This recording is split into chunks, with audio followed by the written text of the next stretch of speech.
Bom dia a todos. Estamos aqui com mais uma porção, né, da Torá, a Parashá Vayeshev, que significa e habitou. Essa Parashá ela se inicia no livro de Gênesis, no capítulo 37, e termina no final do capítulo 40. Temos também a porção de Amós, que vai do capítulo 2 até o versículo 6 e termina no capítulo 3, versículo 8. E também o livro de Atos, no capítulo 7, de 9 a 16.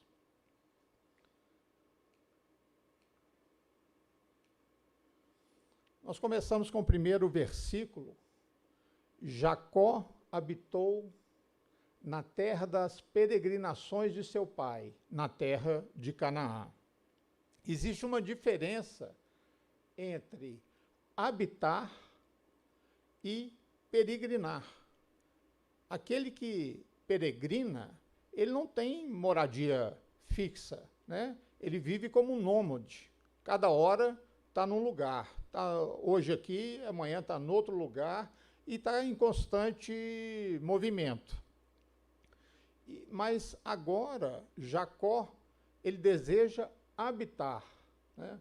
Por isso, a tradução do texto, dessa porção, dessa paraxá de hoje, que é Vayeshev, significa e habitou.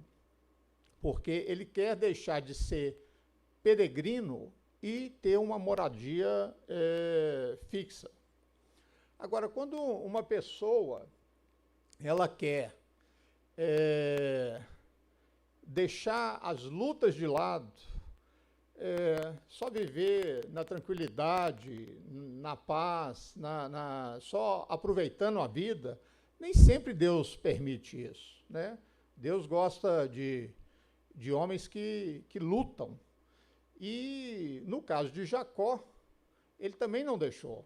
Então acontece aquele problema com José, né, que nós vamos ver depois mais adiante. As lutas, né, muitas vezes a gente quer fugir delas, mas as lutas, elas nos mantêm alerta. As lutas, ela nos obriga a gente a buscar mais o eterno, mais a Deus todo o momento. O próprio Yeshua, Jesus, né, filho de Deus, filho de Elohim, o texto diz que ele aprendeu a obediência através do sofrimento. Ainda que era filho, aprendeu a obediência por meio daquilo que sofreu. Por isso, aquele que quer fugir do sofrimento, dos problemas, ele não vai aprender a obediência. Os mesmos sofrimentos que nós passamos neste mundo,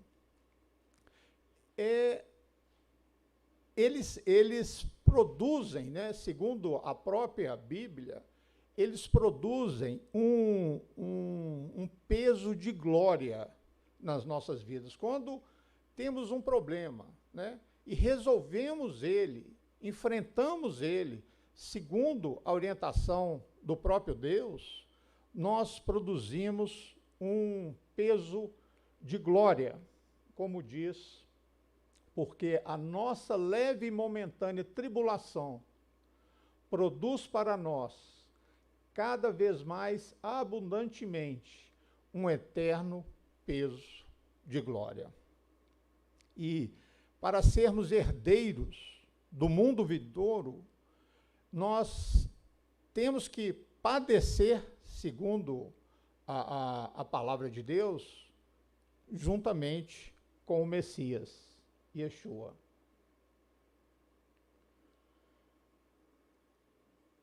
O Espírito mesmo testifica com o nosso espírito que somos filhos de Deus, e se filhos, também herdeiros, herdeiros de Yahvé e co-herdeiros do Messias.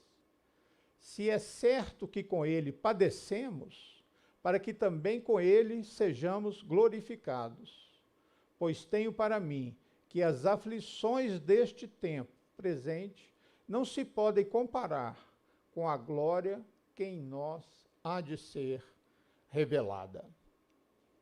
Então, para sermos herdeiros do mundo, temos que padecer com o Messias. Para que a prova da vossa fé, mais preciosa que o ouro, que perece, embora provado pelo fogo, redunde para louvor, glória e honra na revelação do Messias Yeshua. Esta é a história das gerações de Jacó. José, aos 17 anos, apacentava o rebanho com seus irmãos. É o que fala Gênesis 37. A história da pessoa, de uma pessoa qualquer, normalmente ela tem continuidade com os filhos. Essa não é a história de José. Essa porção que vamos ver é a história de Jacó. No capítulo 38, nós vamos encontrar o relato da vida, o início da vida de Jacó, né? Mas também o de Judá. Os dois estão juntos, porque são duas figuras muito importantes na história de Israel. Em torno desses dois, gira toda a história da salvação, né, que inicia no Eterno e continua quando o Eterno se torna homem, né, que é Jesus, que é Yeshua, e José vai ser o pai de Efraim, né, a tribo de Efraim. E o ancestral principal de Yeshua, do Messias, é Judá, em hebraico, e Yehudá. A primogenitura passou para os filhos de José, porque Rúben perdeu essa primogenitura porque ele se deitou com a concubina do seu próprio pai. Quanto aos filhos de Rúben, o primogênito de Israel, pois ele era o primogênito, mas porquanto profanara a cama de seu pai, deu-se a sua primogenitura aos filhos de José, filho de Israel, de sorte que a sua genealogia não é contada segundo o direito da primogenitura, pois Judá prevaleceu sobre seus irmãos, e dele proveio o príncipe, porém a primogenitura foi de José. Essa é a razão pela qual os dois aparecem juntos, Jacó e Judá. Através de Jacó, o Eterno cumpre o propósito de abençoar o mundo. O povo de Israel e o Messias são o meio pelo qual o Eterno usa os dois para que abençoe toda a humanidade. E todos esses relatos, todas essas narrações, elas são apenas uma preparação para a introdução de Yeshua, do Messias, em Israel e também no próprio mundo. Se a gente tentar desconectar o Messias dos relatos da Torá, né, do Antigo Testamento, nós vamos ter uma pessoa híbrida, totalmente desconectada da história. Então, o Messias, Jesus, apesar de fisicamente ele só estar presente lá no Novo Testamento, ele está intimamente, o tempo todo ligado no Antigo Testamento e de forma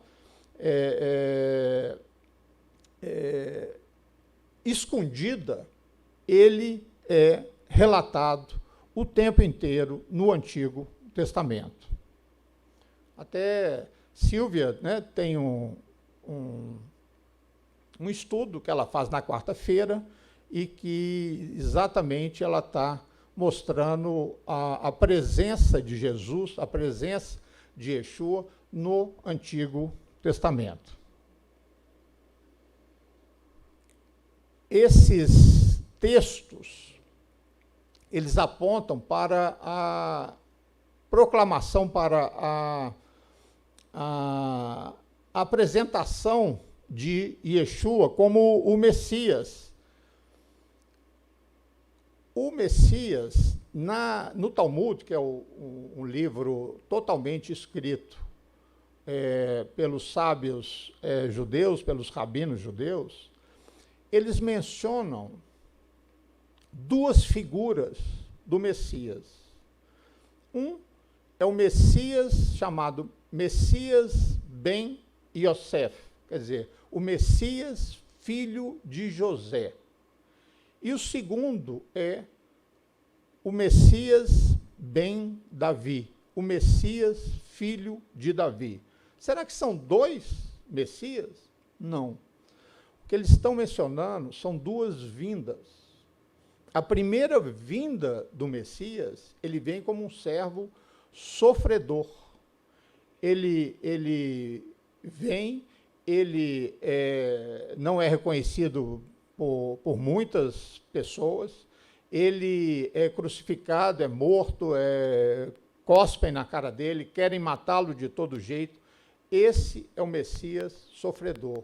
Messias, ou em hebraico, Mashiach ben Yosef. Mas existe uma segunda vinda que ele virá.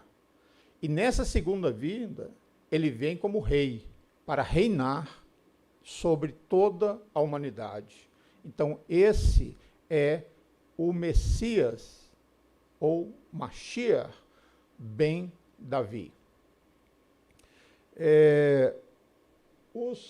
Os rabinos, né, ensinam que José, ele passou 10 anos na prisão. Quando eu digo assim, ensina, não quer dizer que eu concorde, tá?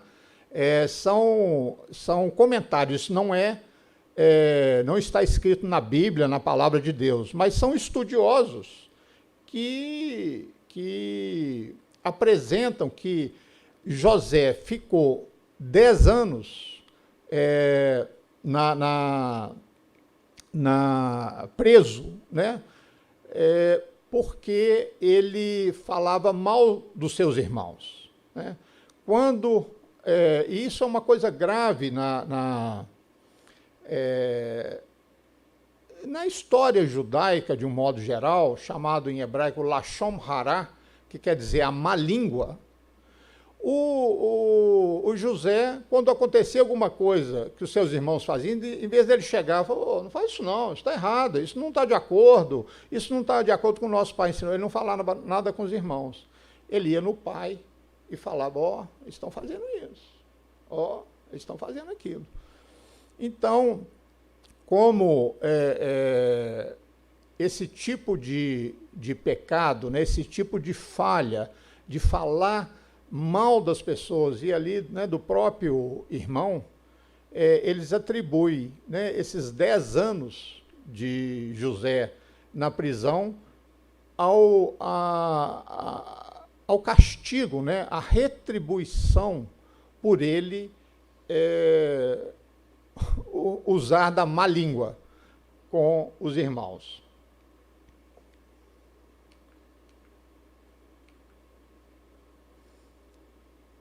José, aos 17 anos de idade, estava com seus irmãos, apacentando os rebanhos. Sendo ainda jovem, andava com os filhos de Bila e com os filhos de Zilpa, mulheres de seu pai. E José trazia a seu pai más notícias a respeito deles.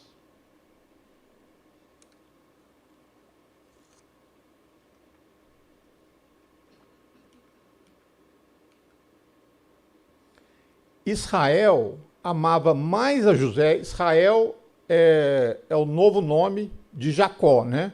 Que ele se chamava Jacó, e Deus muda o nome dele para Israel.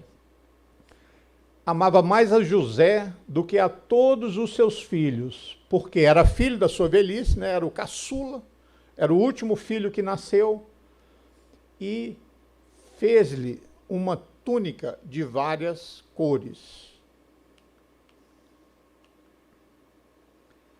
Vendo, pois, seus irmãos que seu pai o amava mais do que a todos eles, odiavam-no e não lhes podia falar pacificamente.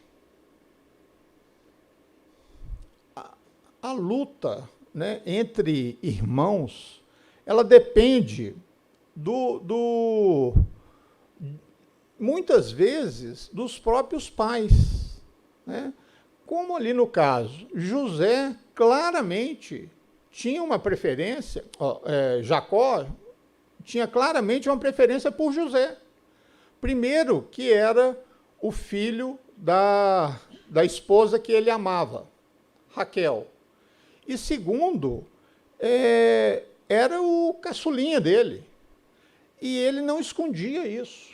Essa túnica toda colorida era um símbolo de realeza na época, né?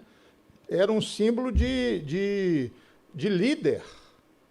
Então, imagina todos os filhos, ele só para José. Isso cria uma rivalidade, né, entre os irmãos, e eles começam a odiá-lo. Uma coisa é você reconhecer a qualidade do seu filho, né? Esse filho aqui tem habilidade para isso, outro filho tem habilidade para isso, mas não desfazendo, né? E não também comparando. A comparação, ela nunca vem de Deus. Quando você fala assim, você fez isso, mas o outro filho, ele não faz esse tipo de coisa. Isso, a única coisa que você está criando é uma inimizade entre os irmãos, é uma rivalidade entre os irmãos. E as comparações, apesar de muita gente usar isso, elas são desnecessárias, né? Você pode falar sobre as qualidades de um filho e sobre as qualidades do outro filho sem fazer comparação. Com isso, você está criando uma harmonia dentro da sua própria família.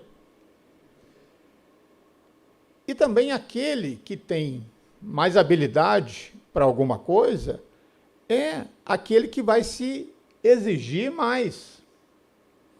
Daquele a quem muito é dado, muito se lhe requererá.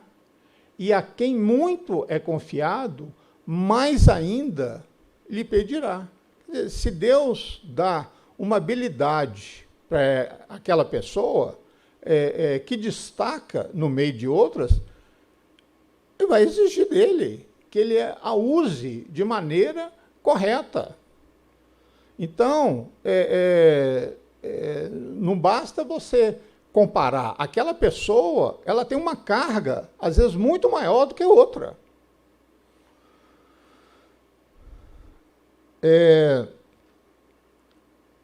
Para a gente ser, ou tentar ser, bons pais, nós temos que tratar nossos filhos, né, da mesma maneira que o Pai Celestial trata os seus filhos. Não é à toa, né, que na Bíblia, grande parte dela se refere a Deus né, ao Deus Criador dos céus e da terra, como Pai. Né? A própria oração, ou reza, não sei, mais falada na religião católica, né, que é Pai Nosso, é Pai, né? Pai Nosso. Então, esse termo, ele não é à toa, né? Deus é Pai. Deus é um Pai, né? Agora, nós temos que procurar agir dessa maneira com os nossos filhos. Lógico, nós somos falhos, nós temos pecados, nós temos um monte de defeitos que Deus não tem, mas podemos tentar. E vós, pais, não provoqueis a ira a vossos filhos, mas criai-vos na disciplina e admoestação de Deus. Né? E uma das coisas que suscita a ira do filho é exatamente a comparação. Porque, nossa, mas seu irmão sabe ler muito bem, olha como é que você está lendo. Ele vai se sentir cada vez mais inferiorizado, cada vez mais afundado, cada vez mais incapaz. E isso ele pode carregar por toda a vida.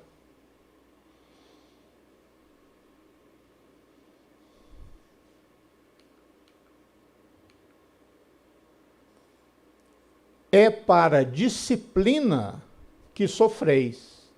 Elohim vos trata como a filhos. Pois qual é o filho a quem o pai não corrija?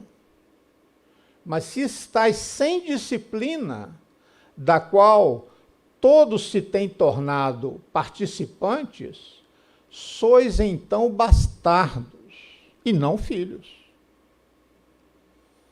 Mateus, ontem, estava me contando que ele fez um plantão no hospital e chegou uma criança que a mãe deu para ela o quê, Mateus? Um estilete. Uma criança de 6 anos, a mãe deu um estilete para ela brincar. E o menino cortou o pulso. Aí chegou lá no hospital e o menino era, sei lá o nome, de hiperativo e não deixava ninguém, 4 segurando o menino e não conseguia segurar o menino. E a mãe, calma, filhinho, calma, filhinho. E o menino dando maior escândalo, teve que sedar o menino para tratar. E não era por causa do corte, não, que ele surtou, não. Ele era um menino que não obedecia nada, não obedecia a ninguém. E a mãe assim, não dá para você dar um sedativo para durar uns 2 dias, não? Quer dizer, ela queria educar o menino sedando. Então, nós temos que ensinar nossos filhos desde cedo com disciplina, com aquilo que é certo e aquilo que é errado. Né? Não é passando a mão na cabeça o tempo inteiro que vão ter um filho justo, né? Um filho correto diante de Deus. Apesar, né, dos conflitos familiares de Israel, né, toda família tem problema, né? Não adianta você dizer assim, eu nasci na família errada. Ninguém nunca nasceu na família errada. Se você nasceu naquela família, é propósito de Deus você nascer naquela família. É ali que você tem que aprender várias coisas, é ali que você vai aprender. Não é fugindo dessa família que você vai aprender alguma coisa. Né? É seguir aonde Deus te pôs. É ali que você precisa estar. E apesar, né, desses conflitos todos na família de Israel, Deus leva a cabo o plano dele de salvação para Israel e para o mundo. Os filhos de Leia, que era outra esposa de Jacó, né, de Israel, eles nascem com complexo de inferioridade. Herdado de quem? Da sua mãe. Leia ou Lia, ela se sentia totalmente menosprezada por Jacó. Por quê? Jacó, da mesma forma que a preferência dele era sobre José, nas mulheres, né, que ele tinha várias, a preferência era Raquel. Então, as outras ele desprezava. E o mesmo sentimento que ele tinha com os filhos, ele tinha com a esposa. E por isso, Leia era complexada. E uma pessoa complexada, ela não se sente amada. O sentimento dela os outros são aceitos, mas eu não.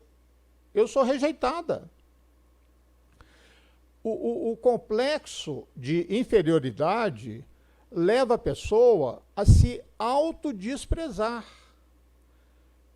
E não importa o quanto a pessoa se esforce com suas próprias forças, mas ela nunca vai se sentir contente, feliz com ela mesma. Nós temos que aplicar os ensinamentos da Torá na nossa vida, né? Não adianta ler a Torá para aumentar o nosso conhecimento, né? Eu sou muito culto porque eu li a Torá não sei quantas vezes. Não é esse o objetivo, né? O objetivo é, na Torá, aprender alguma coisa prática para a nossa vida. Eu até, quem tem filhos pequenos, né, pode aproveitar. Eu estava até esperando a Tati hoje, que vai ser o primeiro nascimento da nossa congregação, né, o filhinho da Tati, e queria que ela ouvisse isso, mas por algum motivo ela não veio. Mas é muito importante, né, a gente criar os nossos filhos dentro disso, porque aquilo que é a palavra de Deus não tem erro. Você sempre vai acertar seguindo a palavra de Deus. O complexo de inferioridade, muitas vezes, ele é formado por palavras dos próprios pais. E muitas vezes, antes da pessoa nascer. Às vezes, a pessoa está carregando um filho, né, no ventre, e ali já amaldiçoou. Não sei por que eu engravidei, eu não queria engravidar, isso não é hora, e começa a amaldiçoar aquele fruto que está na barriga dela. E é claro que essa criança, ela já vai nascer problemática, né? A pessoa acha que, não, só quando ela tiver entendimento. Não é. É muito antes, né? Você tem que abençoar o seu filho quando você sabe que ele já está sendo gerado, né? E com Mateus foi sempre assim, né?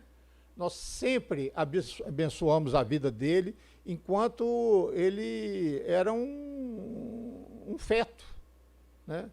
E a gente vê, né, o quanto isso faz diferença na vida da pessoa, né? Como isso é importante para a vida da pessoa. Então, mesmo antes dele nascer, né, a gente sempre orava, sempre punha a mão na barriga da Estela, Estela sempre orava por ele, né? E eu vejo que Deus nos deu um presente, o próprio nome Mateus quer dizer presente de Deus, e foi um presente de Deus para a nossa vida. Os estudos dizem que os 6 primeiros anos de vida de uma criança são decisivos para a personalidade dela. E, então, nessa fase, né, até 6 anos, é importante o contato, o maior possível dos pais, não só da mãe, mas dos pais.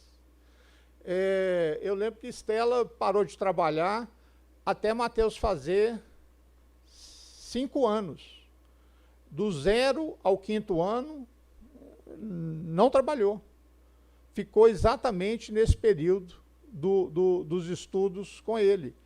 Lógico, tem caso e tem caso, tem gente que não pode deixar de trabalhar, mas aproveitar esse tempo fora do trabalho, em casa, com amor, com dedicado à criança, tanto o pai quanto a mãe, porque a ausência ela vai criar um vazio, um vazio emocional na criança. E esse vazio, ele não pode ser preenchido com nada, né? A única coisa que poderá preencher esse vazio é se o Eterno intervir para trazer cura a essa pessoa com esses problemas vindo de abandono, de uma série de coisas que existem, né? Mas é uma decisão do Senhor intervir e curar essa criança, essa alma, né, ferida. É importante também os pais terem normas claras e constantes. Por quê? Nós, de uma certa forma, nós projetamos a figura de Deus para a criança. Da mesma forma que, quando nós oramos, nós chamamos o nosso Deus de Pai, a criança não chama de pai, então ela faz uma correlação. Então é importante que o nosso comportamento seja constante. Se, eu quero brincar com estilete, não. Aí eu choro. Não, então tá, então toma. O que a criança vai entender? Que se meu pai é inconstante nas decisões, Deus também é inconstante nas decisões. Ele vai refletir aquilo que é o do nosso comportamento e vai achar que Deus é assim também. Se os pais prometem coisas para os filhos e não cumprem, você vai falar com ele assim, não, ora a Deus e pede. Eu falo assim, a Deus também não cumpre. Porque o modelo dele de pai é um pai físico, um pai que está na casa dele. Então, isso é muito importante para a fé futura dos nossos filhos, né? Termos uma linha só, não é não, sim é sim. Mentir, nunca. Às vezes, é muito mais fácil mentir para resolver aquela situação. Mas isso lá na frente vai se tornar uma coisa extremamente complicada. Por quê? Primeiro, você está ensinando seu filho a mentir. Segundo, ele também não vai acreditar nem em você e nem nas promessas de Deus. Então, você resolve uma coisa. Pai, você vai sair? Não, vou ficar em casa. Aí o menino dorme, você sai, aí o menino acorda de novo, cadê meu pai? Saiu. Aí começa a chorar. Então enfrenta, não, eu vou sair. Né? Nós precisamos sair, você vai ficar em casa, tem fulano, vai ficar com você e tal, e nós vamos sair. Não, mas aí vai chorar primeiro, vai chorar segundo, na terceira não chora mais.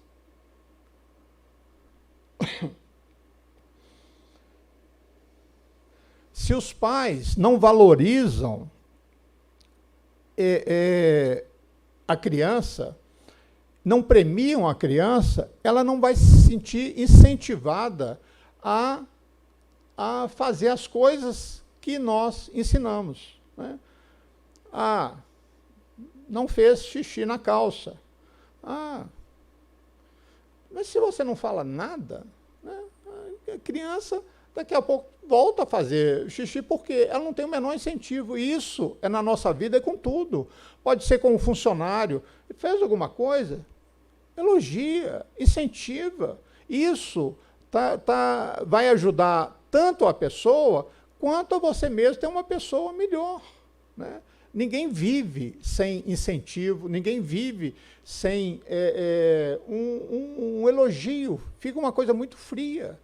Então, é importante elogiar o prêmio. Não quer dizer que você tem que comprar um presente toda hora e dar. Não, não é isso. Mas um elogio costuma ser um prêmio muito melhor do que, às vezes, uma coisa física. Quando uma criança recebe amor, atenção, instrução, correção, ela é automaticamente estimulada sem precisar comparar ela com ninguém, né? Valorizar uma pessoa naquilo que ela faz bem é um incentivo para a pessoa dar bem em qualquer situação da vida.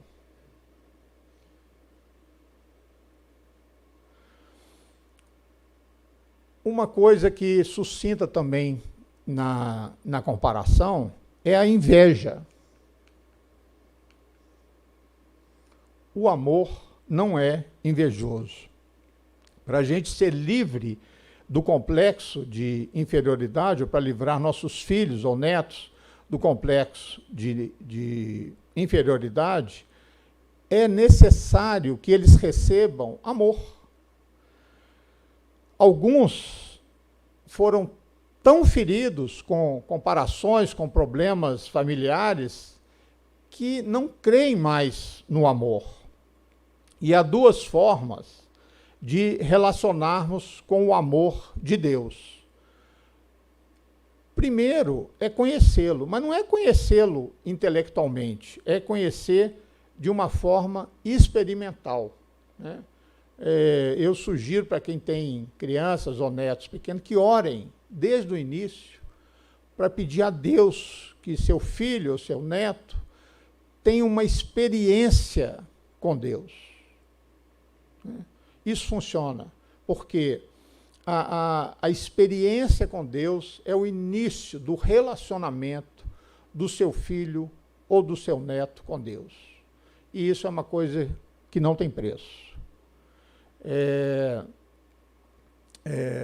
Nós oramos muito por Mateus nesse sentido. Ele tinha, sei lá, 4 anos de idade, que eu não lembro a idade, eu sou ruim para a data. Mas a gente orava, ô Senhor, dá uma experiência para ele com o Senhor, porque é isso que vai fazer a vida dele um relacionamento com o Senhor. E uma vez o quarto dele num ponto e o nosso quarto tem um lance de escadas que está no nosso quarto. E tinha uma babá eletrônica no quarto dele. Às vezes ele acordava de noite e ele falava, ô mãe, vem aqui, não sei o quê, qualquer coisa, aí ia. E uma vez ele levantou do berço, veio andando e chegou no nosso quarto. Aí a Estela tomou um susto, né? Mateus, o que você está fazendo aqui? Aí ele falou assim, não, mãe, como é que você veio no escuro em tempo de cair na escada, não sei o quê? Ele falou assim, não, mãe, um anjo ficou todo iluminado no meu quarto, na hora que eu acordei. E aí, ele falou assim, não tenha medo, eu sou o anjo. O que você quer? Ele falou assim, eu quero ir no quarto dos meus pais. Ele falou assim, não, eu te levo. Aí deu a mão para mim e, como ele era todo iluminado, eu enxerguei a escada toda. E subi as escadas e tal. Quando eu cheguei no seu quarto e falei, mãe, ele apagou. Então, essa experiência que ele teve definiu muita coisa na vida dele, né? Muita coisa. Então eu sugiro, né, a todos vocês que são pais, que são avós, que orem, né, pedindo uma experiência, porque uma experiência real com Deus, ela pode passar 100 anos, ele nunca vai esquecer. E isso fica, né? Isso dá confiança, isso dá relacionamento que não tem como sumir na mente, porque é uma experiência direta com Deus, física.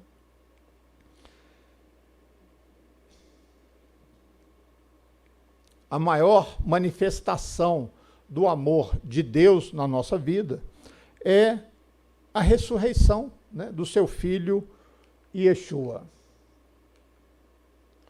Nisto se manifestou o amor de Elohim para conosco, em que Elohim enviou o seu Filho unigênito ao mundo, para que por meio dele vivamos.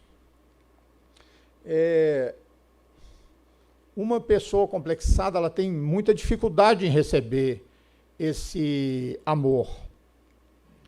E para desmanchar essa barreira, somente através de Yeshua, porque a Bíblia fala que a palavra do Eterno é dada pela revelação no poder do Espírito. Ou seja, a palavra do Eterno, né, ele é o verbo, ele é a palavra, é Yeshua, é Jesus. E essa palavra do Eterno é o que pode destruir essa barreira e curar a nossa alma. E Deus entregou ao seu Filho toda a autoridade e toda a capacidade para lidar com a alma dos homens.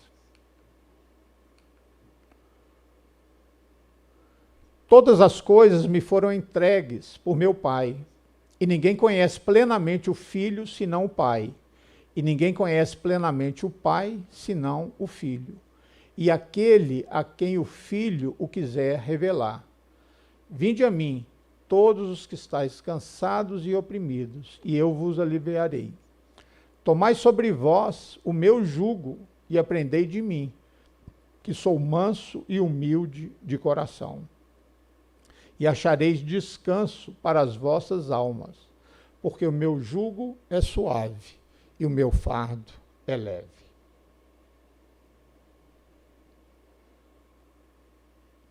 Yeshua também delegou aos seus a autoridade para lidar com esse tipo de complexos.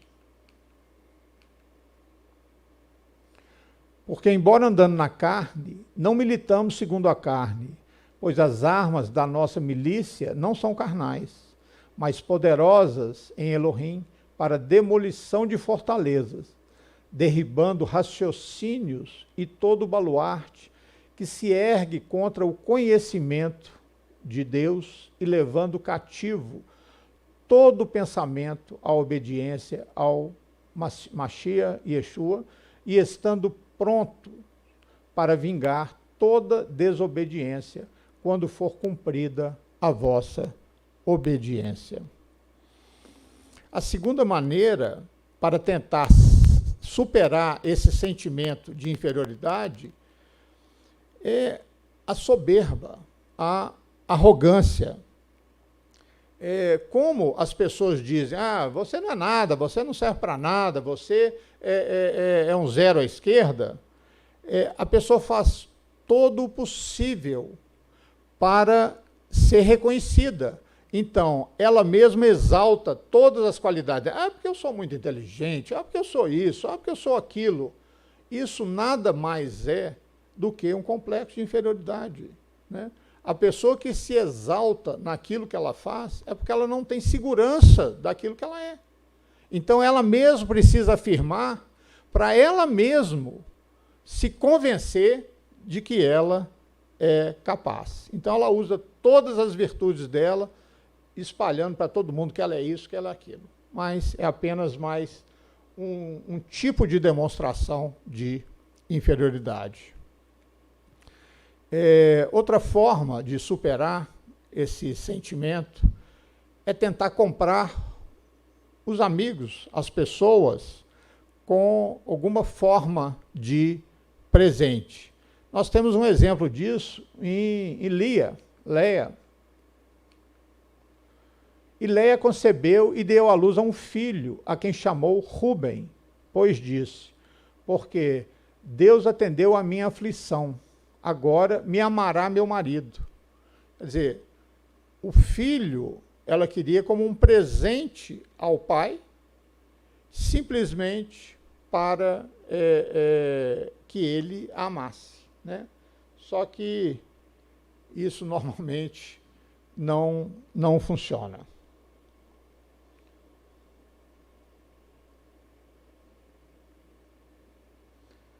Jacó amava José mais do que todos os outros filhos. Os filhos de Leia e os filhos das escravas, elas rejeitavam José, porque ele era o escolhido do pai e ele era o herdeiro da primogenitura. Através de escavações arqueológicas, descobriu-se que essa túnica toda colorida, ela era um símbolo de realeza da pessoa. Então, quando a pessoa chegava com a túnica toda colorida, falava assim, não, esse aí está sendo preparado para ou dirigir um clã, ou ser um rei. Era uma coisa totalmente especial.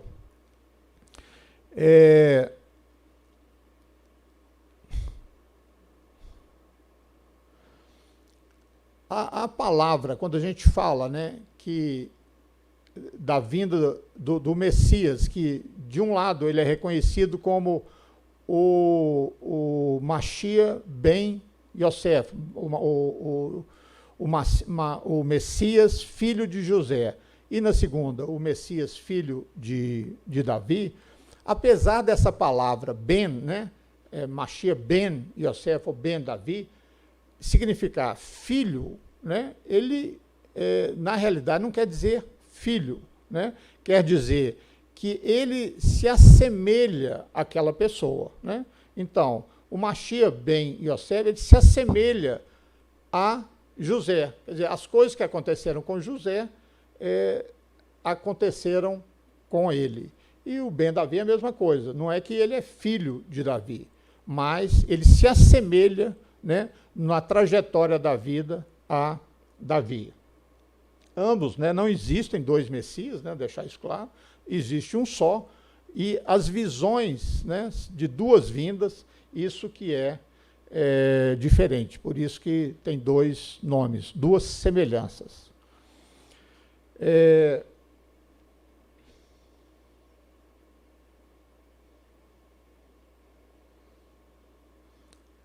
José teve dois sonhos, né? Nos primeiros, os feixes de trigo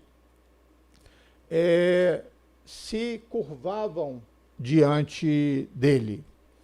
E o dele ficava em pé e todos os outros se curvavam. Isso é uma referência, né? Não só a José, que foi levantado, né, no Egito, como depois do faraó, o homem mais poderoso, como também uma figura de Jesus sendo levantado como o rei herdeiro e que irá reinar sobre todos nós.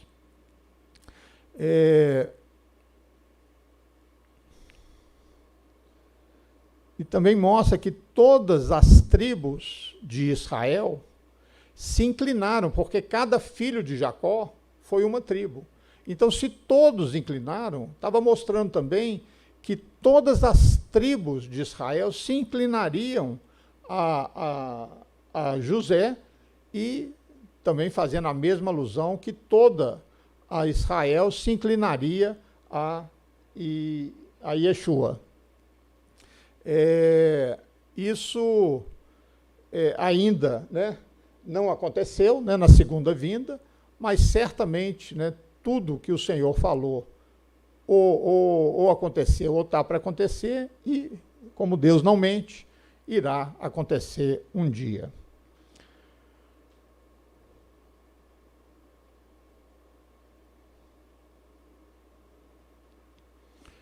Esse sonho que José teve também é uma prova da ressurreição dos mortos. Ah, mas como assim? Porque se todos iam se curvar diante de Deus, e se Jacó, Bila e Raquel não se curvaram diante de José, então, como que eles, como se cumpriria isso que está falando? Somente na ressurreição, quando eles ressuscitasse e tivesse diante de Deus, é que poderia ser cumprido. Então, essa passagem também, ela fala e afirma que os mortos serão ressuscitados.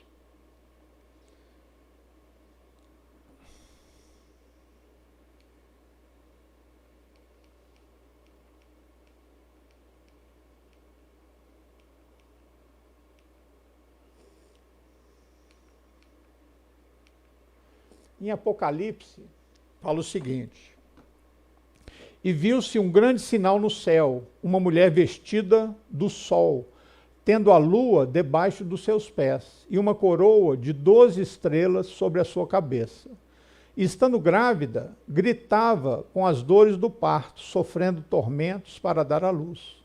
E deu à luz um filho, um varão, que há de reger todas as nações com vara de ferro, e o seu filho foi arrebatado para Deus e para o seu trono. E a mulher fugiu para o deserto, onde já tinha lugar preparado por Deus, para que ali fosse alimentada durante 1260 dias. A mulher, ela simboliza o povo de Israel que deu a luz a Jesus, a Yeshua, e que foi arrebatado ao trono de Deus.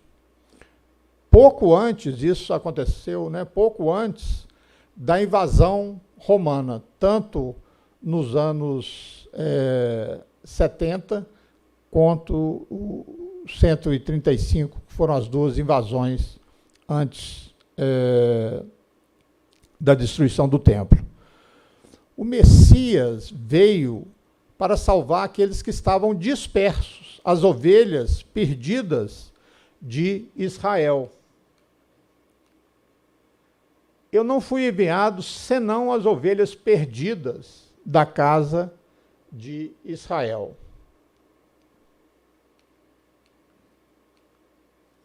Disse o homem: foram-se daqui, pois ouvi-lhes dizer, vamos a Dotã. José, pois, seguiu seus irmãos e os achou em Dotã.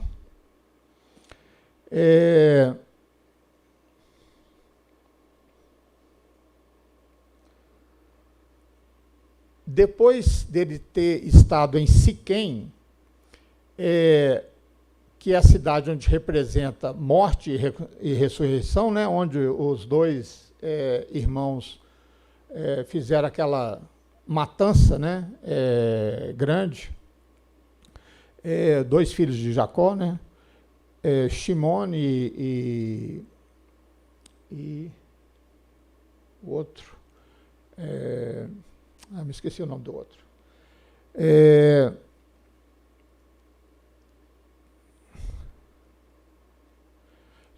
Todos nós somos resultados dessa busca. Jesus, Yeshua, busca os perdidos da casa de Israel.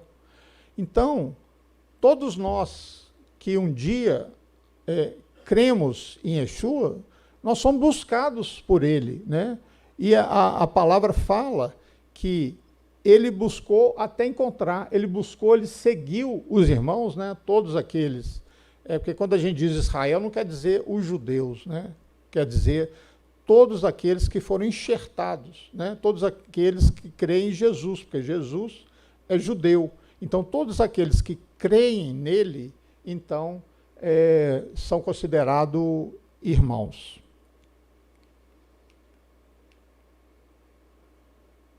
Pois eis que darei ordens e sacudirei a casa de Israel em todas as nações, assim como se sacode grão no crivo.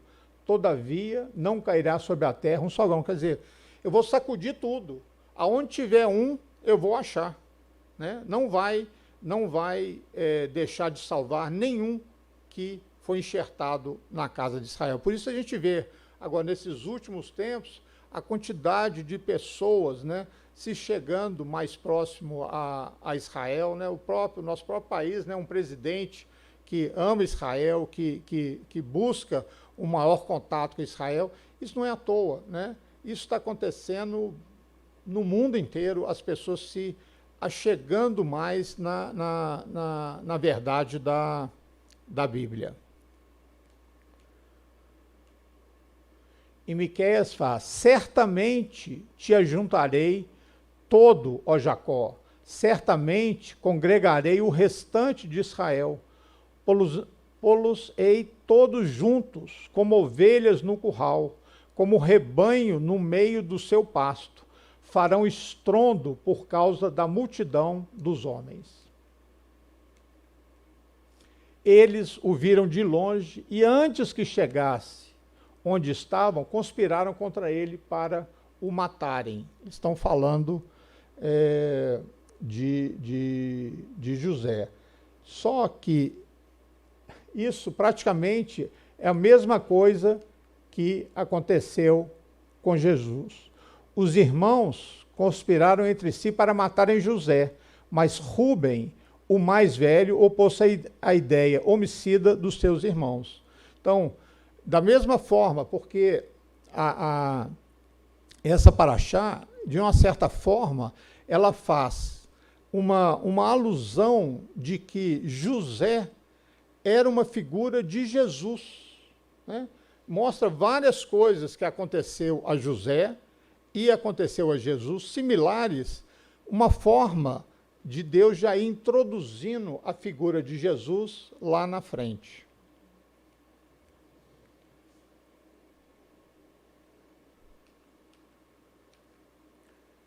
Mateus, e deliberaram para prender Jesus à traição e o matar.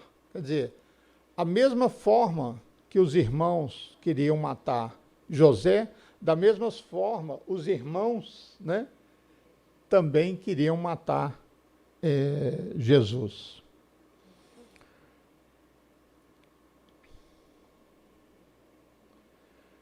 Eu não sei se vocês sabiam disso, mas a Bíblia, a Torá, ela dedica o maior número de capítulos à história de José do que qualquer uma outra.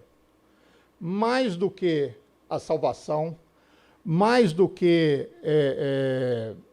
a criação do mundo, mais do que a destruição, né, do mundo pelo dilúvio com Noé, mais do que Abrão na terra prometida, mais do que o nascimento, né, podemos chamar de milagroso de Isaac, e assim por diante. Né? José é dedicado tantos capítulos a ele, por ele estar demonstrando o servo sofredor. Por que queria ter tantos capítulos, mais do que qualquer outro assunto, mais do que a própria criação, mais do que a destruição? Por quê? Para José, porque Deus estava querendo fazer ali uma alusão ao Jesus que viria. Né? Então, ele dedicou várias páginas da Bíblia para falar de José, porque queria demonstrar que ele, Jesus, era o servo sofredor e José ali estava representando isso lá no Antigo Testamento, lá sei lá, 6.000 anos antes do surgimento de Jesus, fisicamente, claro. Essa paraxá, né, ela muitos ensinamentos, né? Uma paraxá relativamente grande, e para a gente falar sobre todos os assuntos, a gente teria que ficar pelo menos uns 3, 4 dias aqui falando sobre, porque você tem muita coisa interessante para se ver, mas nós não temos nem tempo para isso, mas de outra, como a gente fala sobre ela todos os anos, né, num determinado ano a gente pega outro assunto. E a minha intenção tem sido sempre trazer os ensinamentos da Bíblia para as coisas práticas da vida, né? Porque não adianta você ler a Bíblia e ficar pensando que é um livro de história, né? Não é, é um livro atual, para ser aplicado na nossa vida hoje. A forma, né, como Deus usa José para abençoar toda uma geração, pode tocar no seu coração de alguma forma para você mudar alguma coisa na sua vida hoje. Quem aqui, né, nunca passou por um momento que parecia que Deus te abandonou, né? Que Deus não te largou, te desamparou naquele problema e você fala, não, mas cadê Deus? Mas esse momento, né, e muitas vezes o momento de silêncio de Deus é o momento que ele mais fala com a gente. Só que nós estamos tão envolvidos no nosso problema que a gente não escuta. Mas é o momento que ele mais fala. E nós precisamos aprender com José a ouvir Deus falando com a gente. E é nos momentos de tribulação, no meio do problema, é que ele fala mais. Eu queria tomar por base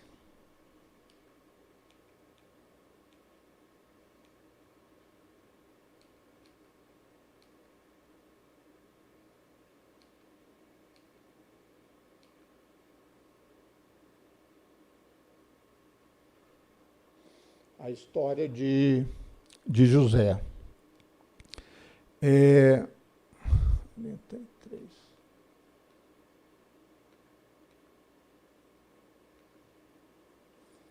Ora, Yahvé, o Senhor, estava com José, que em tudo teve êxito, e passou a morar na casa do seu senhor egípcio.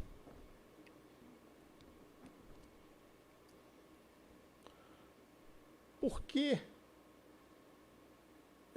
vamos dizer assim, por que José tinha êxito em tudo, né? Tem algumas Bíblias que falam que teve sorte em tudo, né? Ou foi abençoado em tudo que fez, né?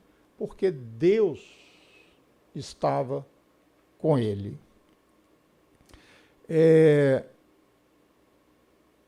Ele foi vendido pelos próprios irmãos, né?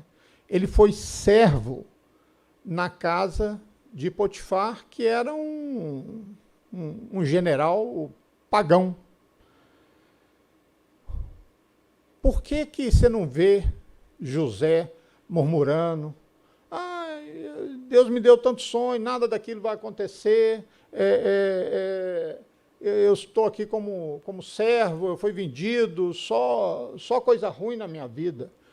É porque ele tinha confiança nas promessas de Deus. Eu não sei se já aconteceu com vocês, comigo já aconteceu várias vezes, quando Deus te dá uma promessa, parece que tudo cai por terra, para você pensar que nada vai acontecer. Eu acho que é o mundo espiritual, contrário a Deus, todo vem para dar. Se você não tiver fé, certeza nas promessas de Deus, talvez você vá até perdê-la.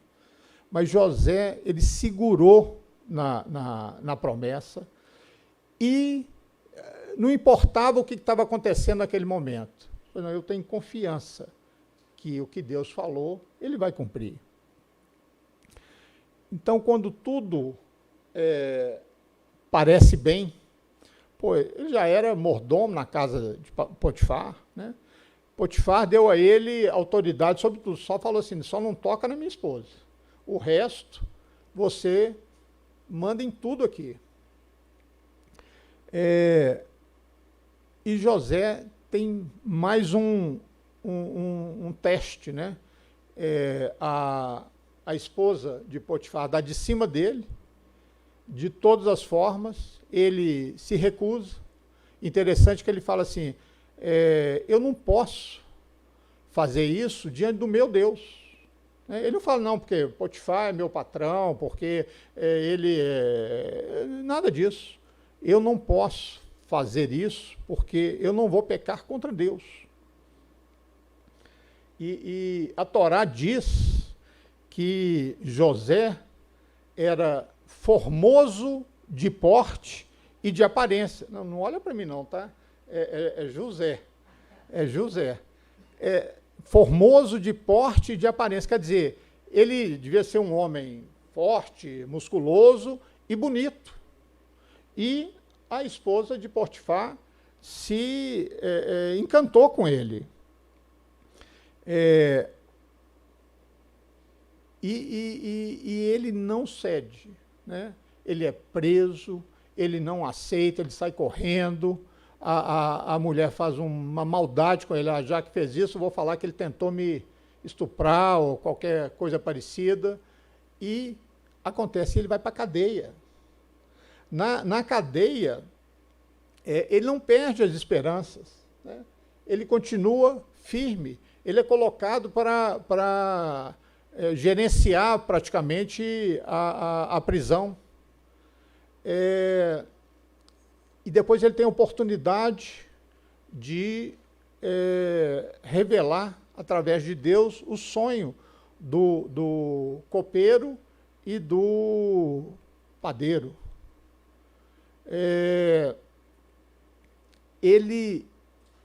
Depois que ele pede, né, ele revela que um vai morrer e o outro vai voltar ao cargo, depois que ele pede, olha, quando você sair daqui, não esquece de falar de mim com o faraó, fala de mim, fala que foi eu que interpretei.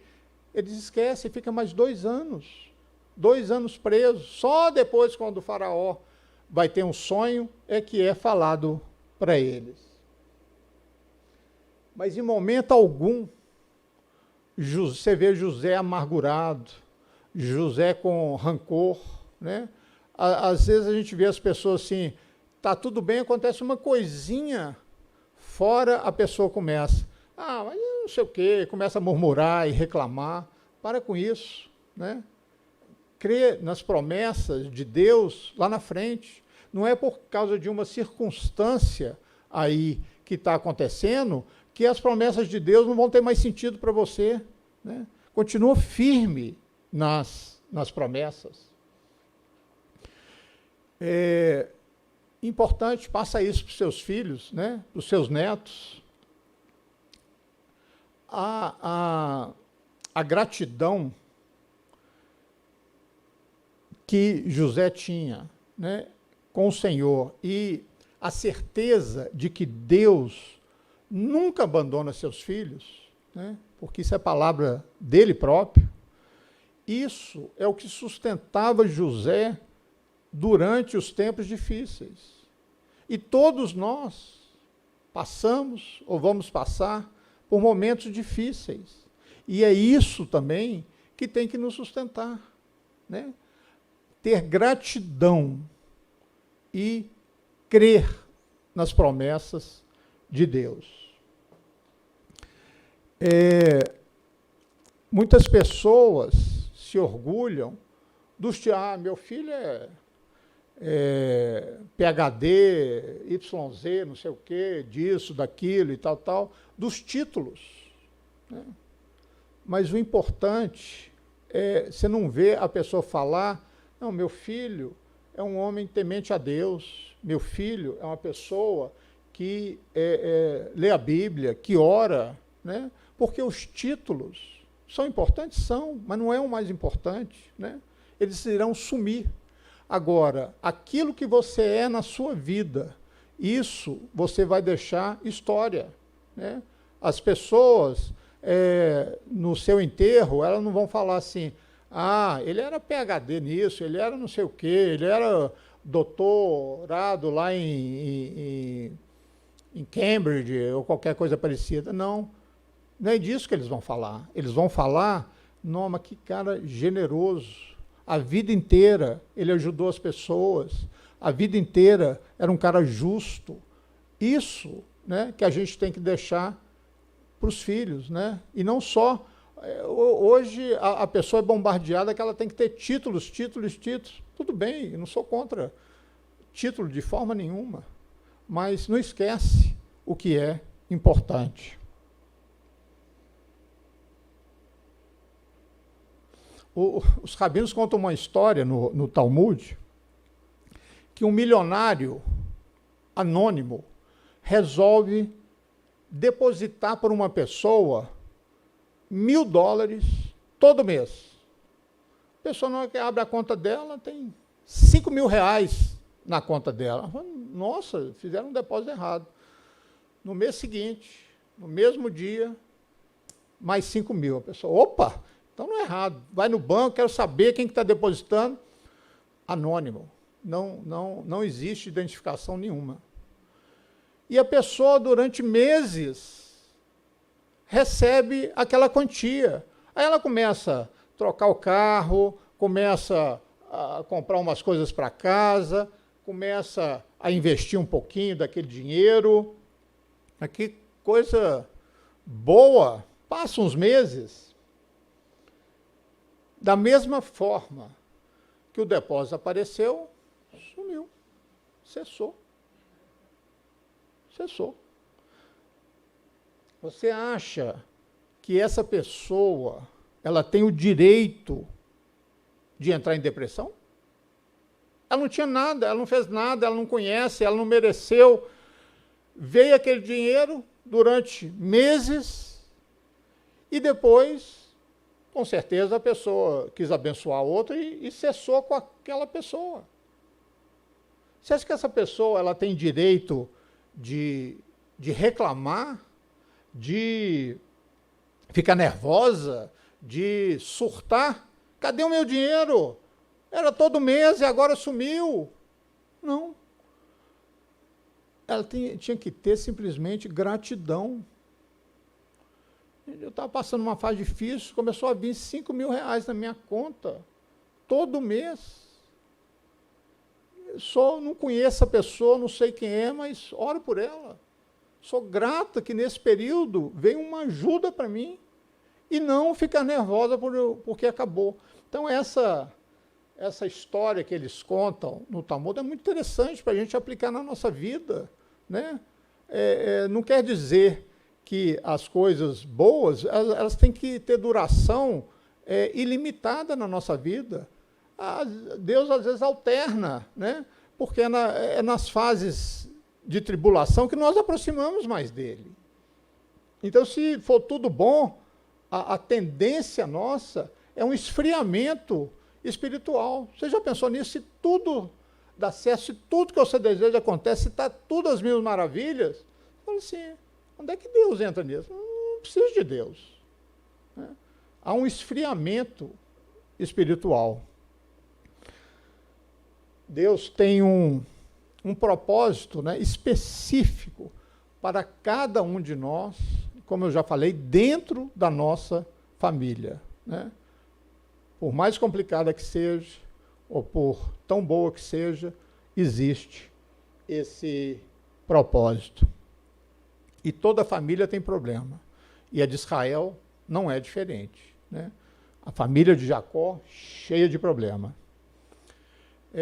O importante não é isso. Né? O importante é como nós lidamos com esse problema, com os problemas que acontecem. O importante é se nesse teste que Deus passa para nós, se nós vamos ser aprovados ou não. Se somos aprovados, o teste muda, passamos de ano, vem outro. Se não somos aprovados, ele vai se repetir, de uma forma ou de outra, ele vai se repetir, porque Deus quer nos ensinar e quer que nós passemos pelos testes da vida. Esperança. Alguém sabe como se diz esperança em hebraico? Uma dica, é o hino de Israel. Alguém sabe o nome do hino de Israel? Mateus. Não? A Tikva. Kolof baleia, benima, never shehud, omia. É o hino de Israel. A Tikva que chama. Tikva vem da raiz de kav. Sabe o que quer dizer kav? Linha, cabo. Esperança é kav, né? A tikva, o finalzinho kav, que em hebraico as 3 letras são raiz da palavra e elas derivam de várias palavras. Então a palavra esperança, kav, ela quer dizer linha, cabo. Sabe o que é o sentido disso? Pode acontecer o que quiser, eu estou segurando a linha da esperança. Eu não solto. Se Deus deu a promessa, eu posso estar preso, eu posso estar no fundo lá do poço, eu posso estar sendo vendido como escravo, mas eu não solto. Se Deus deu a promessa, eu estou segurando firme nela. E uma hora ela vem. É interessante, né? A gente pensa que esperança é pensamento positivo. Vai acontecer, vai acontecer, vai acontecer. E não é.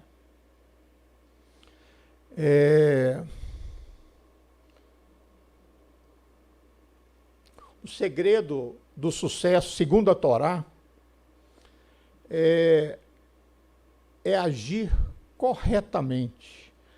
É agir como se nós tivéssemos o direito de ter tudo o que o nosso coração deseja, mas saber ser grato e confiar na bondade e na fidelidade de Deus. José, mesmo escravo, tinha sucesso. Mesmo na casa de Potifar, ele tinha sucesso. Mesmo na prisão, ele tinha sucesso, pois ele sabia que tudo aquilo era passageiro, que era um treinamento de Deus para ele chegar no lugar aonde Deus queria que ele chegasse. Então, quando tiver tribulação na sua vida, pensa nisso, pensa dessa forma. Deus está me treinando para uma coisa maior.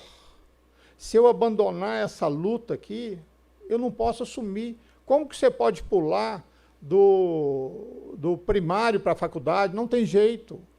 Tem que passar por etapas. Tem que ser aprovado nas provas da vida, em cada uma delas. E só assim Deus vai poder te colocar num lugar mais alto. Então não desanime com os problemas. Aquele que não tem problema nenhum, esse é complicado.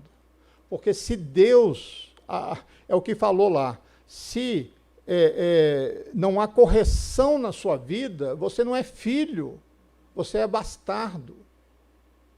Então, se temos problemas, se temos lutas, se temos teste, é Deus nos treinando para algo maior. Há uma história, né, que eu acho comovente, que eu queria compartilhar com vocês. Ela acontece, ela está relatada no Talmud. Ela acontece a pessoa que relatou isso, né, em 1966, que um menino negro, né, de 12 anos de idade, ele muda com toda a sua família para um bairro de brancos, em Washington. E ele está sentado com os irmãos na porta do prédio onde eles moram, e ele esperava para ver como as pessoas os receberiam, porque era um lugar de brancos, né? Uma vez eu fui em Washington, eu entrei num restaurante perto do hotel com um amigo, e era um restaurante de negros. E eu fui posto para fora do restaurante. Eles falaram, aqui não, foram me empurrando assim, aqui não. E me puseram para fora.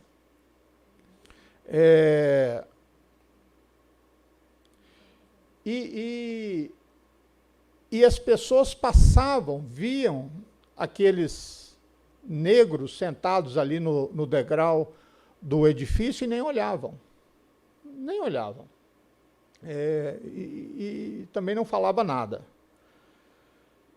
E todas as histórias que eles ouviram, né, sobre essa discriminação entre brancos e negros, na cabeça dele estava se tornando realidade.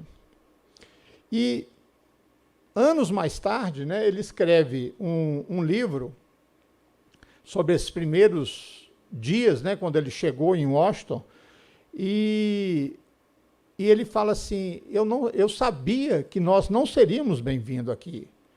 Eu sabia que eles não iriam gostar de mim. Eu sabia que nós não teríamos amigos. E eu sabia também que nós nunca deveríamos ter mudado para lá. Enquanto ele estava com esses pensamentos, uma mulher passou pelo outro lado da rua e virou para as crianças e falou assim, sejam bem-vindos. E entrou para a casa dela e sumiu de cena.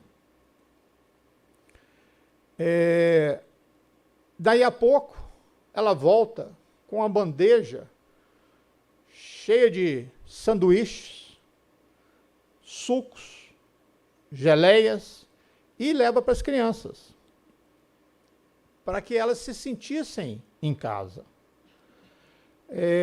Naquele momento, né, ele escreve no livro dele, né, que a vida dele mudou, que com aquele sorriso dela de sejam bem-vindos, eles se sentiram que pertenciam àquele lugar. E isso fez com que ele percebesse, naquele momento, né, em 1966, que as relações raciais nos Estados Unidos eram muito carregadas, né, que, mesmo assim, uma família negra ela poderia morar num bairro de brancos, independente da sua cor, né, ter um relacionamento com outras pessoas, mesmo que a maioria desprezasse, mas teve uma que não desprezou. E, ao longo dos anos, né, ele aprendeu a admirar essa mulher, que passou do outro lado da rua. E essa foi a saudação espontânea que ele falou que anos e anos e anos ele fechava o olho e via o sorriso dela dizendo, sejam bem-vindos. Naquele momento foi quebrado o muro que separava os estranhos dos amigos. O jovem Stephen Carter, era o nome dele, ele tornou-se professor na Universidade de Yale, era o garoto, na época, e escreveu um livro que ele chamou de Civilidade. O nome da mulher era Sarah Kastenbaum. Ela morreu jovem, e ele acrescenta que não foi por acaso o fato dela ser uma judia religiosa, porque na tradição judaica, a civilidade é chamado Hesed. Hesed, em hebraico, usa-se para definir graça. Então, e civilidade também deriva da mesma palavra Hesed, que comumente diz como atos de bondade. E deriva, né, do entendimento de que os seres humanos são feitos à imagem de Deus, independente da cor da pele, né? Se as pessoas foram feitas à imagem de Deus, por que desprezar um que é negro, o outro é vermelho, o outro amarelo, o outro branco? Não tem porquê. Todos foram feitos à imagem de Deus. Civilidade em si pode ser vista como parte de Hesed, de graça. Ela realmente exige gentileza para com os outros, incluindo aqueles que são estranhos e até mesmo aqueles que são difíceis de lidar. Até hoje ele acrescenta: eu posso fechar os olhos e sentir em minha língua a doçura suave e macia dos sanduíches com creme cheese, geleia, que eu comi naquela tarde de verão, quando eu descobri como um simples ato despretensioso de civilidade pode mudar a vida de uma pessoa para sempre. Uma única vida, diz a Torá oral, é como um universo. Mude uma vida e você começa a mudar o universo. É assim que nós fazemos a diferença. Às vezes a gente pensa que fazer a diferença é fazer uma grande obra e ter uma multidão e fazer coisas grandiosas. Ótimo para aqueles que podem. Mas para quem não pode, né, abençoar uma multidão, nós podemos mudar uma vida, uma de cada vez. Um gesto de cada vez. Nós nunca sabemos ou saberemos o que uma ação dessa pode fazer na vida de uma pessoa. Pode ser até que a gente saiba, mas pode ser que nós nunca saberemos. Sarah Kestenbaum, como Rubem, nunca teve a oportunidade de ler o livro que conta a história das consequências que ela causou com aquele seja bem-vindo. Nenhum de nós deve hesitar. Sarah não hesitou. Nosso próximo ato de bondade pode equilibrar a vida de uma pessoa e também, às vezes, até a nossa. Nós não somos irrelevantes. Nós podemos fazer diferença no mundo. Quando fazemos isso, tornamo-nos parceiros de Deus na obra da redenção, trazendo o mundo como ele é, um pouco mais próximo, um pouco mais perto do mundo que ele deveria ser. Terminamos. Shabbat Shalom a todos.